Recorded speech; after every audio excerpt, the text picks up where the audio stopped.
Welcome to the Untriggered Parenting Podcast, a podcast for parents who want to find more calm and connection in their parenting and within themselves. Join me, fellow mum and certified parenting coach Paula Sampson for tips, techniques and empowered conversations.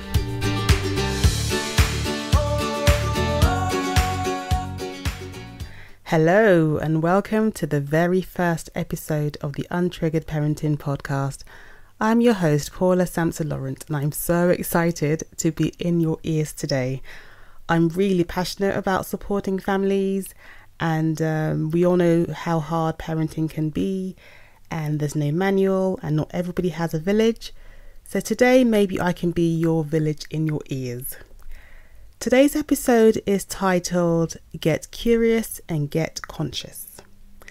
I prefer the term conscious parenting over other terms like gentle parenting, for instance, because to me, parenting is all about getting curious and conscious. It's about looking beneath, your own behaviours, your own triggers and patterns, and getting curious about what really is going on. And this is something that we can also do with our children and their behaviours. It's always about looking underneath to see what is the need that is being communicated that needs to be met. And first of all, let me say that I'm sure you all know that nothing triggers you like becoming a parent. You will suddenly find yourself triggered by things you did not know were even issues for you, things that were buried deep within you. And, triggers are automatic, aren't they? The reaction is instant. Before you've even had a chance to think about what you're doing, you've reacted. And usually the reactions can range from, just mild irritation to yelling, scolding, and, uttering some not so appropriate words. And let's just list some very common parenting triggers. Backtalk is a big one. I think a lot of parents struggle with backtalk, don't they? It really triggers anger inside of us. When your children fight amongst each other, tantrums and meltdowns, or those big emotions. Silly behaviour can be quite triggering, along with like loud playing or loudness in general, because we know children can be loud. That's their job. When you feel like you're being ignored or that your children aren't listening to you, when they don't eat the food that you make them, or when they just don't eat at all, whining and being talked to or being needed constantly. These are quite big triggers, aren't they? And I definitely wasn't expecting to be triggered as much as I was once I had kids. When we have our hypothetical kids in our hypothetical situations, we know exactly what to do, what to say, and we're so patient. But real life isn't quite like that. And, when we react, or when we're triggered and we react in the most sort of unsavory ways, we kind of can be quite down on ourselves, can't we? And say, oh my gosh, I've yelled again. When they go to bed, you look in on them and you think, I yelled too much at them today, or I criticised too much, I was on their backs too much, or I should have been more patient, I should have played more. And, a lot of our triggers are things that happen when our children are exhibiting normal childlike behaviour, aren't they? Things like playing, and that's what they're supposed to do. But it really does trigger something within us. And I think it's important to look at what's underneath those emotions that are coming up to the surface. So today I'd like to invite you to consider a few things that maybe you might not have thought about previously. And the first one is if you could consider that you've been triggered has less to do with your child's behaviour in the moment and more to do with the story that you're maybe telling yourself about what that behaviour means. For example, if they don't eat the food that you've made them and you can't get them to eat, and you have that kind of anger and frustration and helplessness that you can't get them to eat and you don't understand why they just won't eat, and it makes you upset. And those feelings of anger and frustration and helplessness, they're there, and they were there before your child, you had children, basically, because the thing about triggers is they are activating old wounds from childhood, old hurts and beliefs that we have carried with us into adulthood. So when you've been triggered, you're taken right back to that moment when you felt that way. where maybe you felt unheard, or there's a situation that you couldn't do anything about, so you felt helpless. And those are actually where those emotions and that are being triggered, that's where they're coming from, and not actually your child's, behavior in the moment. The second thing is, we kind of need to consider what our physical and mental state is on that day and in that moment. A lot of times we're stressed, tired, burnt out, haven't had enough sleep, which is obviously very common when you're a parent.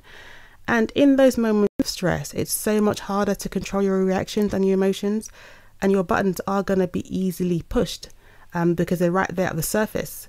You might have had a long day of work and you've got 101 things to sort out, and maybe you don't have a support system in place, or if you work from home and the kids are home and you're trying to do some work and you've got a lot of work to do, but you're being interrupted, and suddenly you snap, and in that moment when you snap, again, it's not because of what your child has done. It's probably because you are so stressed already, and what you probably need is just a break or you need some help, so the actual anger and frustration in that moment is more to do with the fact that you're tired and you need to sleep, not because your child was jumping on the bed or any of that stuff. And I know those behaviors can be annoying sometimes, especially when you've told them over and over again not to do something and they keep doing it, and that's when you snap, isn't it? But I'm sure there are times when you have been well rested, well fed, you're in a good mood, and your child has done something. And if you try to compare your reactions in those times when you're well rested and you're calm and you're happy, I'm sure you will see the difference in your reactions. You tend to be more patient. You tend to talk to them more, make eye contact, take the time to say, hey, you need to stop doing that, as opposed to just snapping. But when we're tired, when we're emotional, we can't help but act on our triggers because we don't have the mental and physical capacity not to react to them. The final thing I want you to consider is expectations versus reality. I think it's really important every now and then to just check in with yourself in terms of what you're doing and what stories you've told yourself about what being a good parent looks like. If there are things that you're doing that don't actually serve you, but you've sort of bought into this notion that we all do, we buy into this notion that a good parent does this or that. And sometimes that just causes resentment and resistance because we maybe don't really want to do that, or we don't really value that. But because we feel like we ought to do it, we do it. And then that causes triggers when things don't live up to those expectations. And it's the same with your child. What beliefs are you holding about your child and what you think they should be like or behave like? What does a good child, quote unquote, look and behave like to you? Is it doing well at school, or being good at sports, playing an instrument, reading lots of books? And what if you have a child who doesn't like to read, or they don't play an instrument? Does that make you upset? Does that make you angry at them? Does it make you feel like you've sort of failed somehow? This is a no judgment zone, by the way. We all have our emotions and our expectations, and that's just all they are. They're emotions. We can feel them.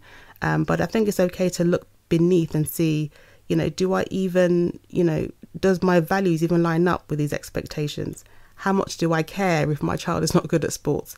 And if I really care, why do I care? What is it about that makes it so important to me? So I just want to invite you to reevaluate the stories and beliefs that you're carrying about yourself and about your children. And can you let go of the ones that are not serving you, and kind of have that mindset shift where you stop seeing your children or your child as a problem to solve or fix or change? And also, can you remove some of the labels that are so limiting that you've maybe placed on yourself? If you've said, I'm just impatient, that's just how I am, I just get upset easily. These are labels that are not, they might be describing your behavior, but you are not your behavior. We all behave in certain ways when we're kind of pushed to the limit, and they're automatic, but we can learn to interrupt that.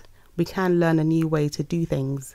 And you know what? What's so amazing about the brain is that once you do something else differently, consistently, the brain will literally rewire itself and begin doing that new thing, you know. And I just think that's amazing. And, you know, that's how real transformation happens, is making that decision to do things differently. And, you know, you can begin to change yourself and then model these changes to your children. You know, I always say it starts with us. We are the leaders in the home. It's up to us to start the change that we want to see in our children.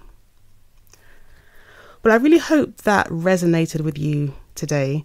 And I really hope that you can take moments throughout your day or your week to get curious and get conscious when you find yourself being triggered, and just, you know, stopping and thinking what is really going on here, and then looking at it different and saying, it's not really my child. What else is happening under there? And when you do manage to do that, I really want you to celebrate it, because I'm all about celebrating those small wins. And if no one has told you today, you're doing a great job and I'm proud of you. And I'll see you on the next episode.